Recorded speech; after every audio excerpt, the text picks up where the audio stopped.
You know, it was some pretty dark days there for a while. They called in all the family and friends and everything and preparing plans for a funeral. I just kept thinking, please, God, let him make it through this. I literally am like someone with amnesia who lost almost 3 months of her life. I was treated as a miracle from the moment I woke up.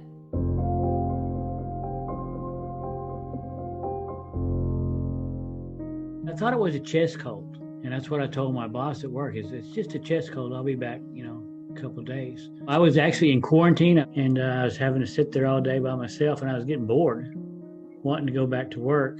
My lungs actually began hurting really, really badly, and my fever was raging. The next morning, I woke up and I felt bad, and by that evening, I couldn't hardly even catch a breath.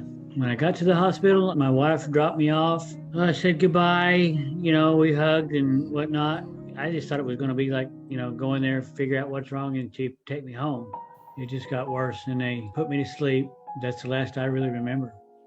I said to my husband, you've got to take me to the doctor or I'm going to die.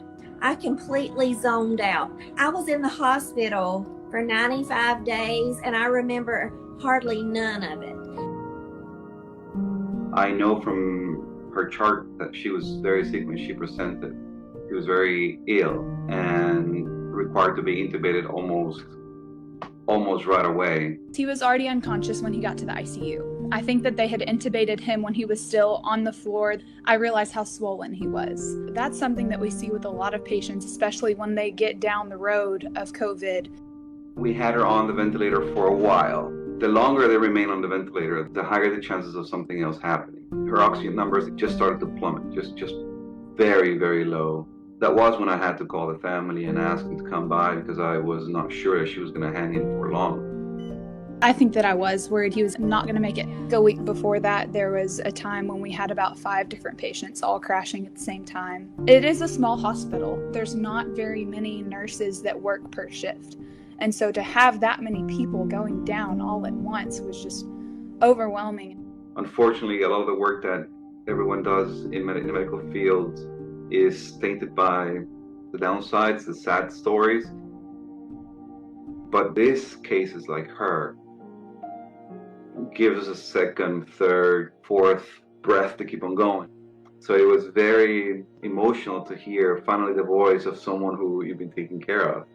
So when I woke up, I looked over at my husband and he started filling me in on that what all had occurred to me. I literally remember nothing.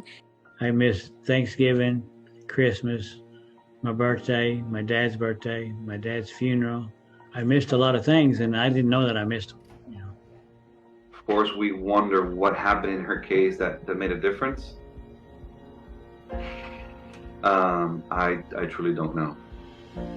I don't know if anybody can tell you exactly if there was anything in her case, in her care, that was completely unique, because everything that she got, everything that we could give to her, we've done in many other cases. And so to get to see those miracles happen and talk to those people, it just gives us so much more of a drive that what we're doing can work, and it is working.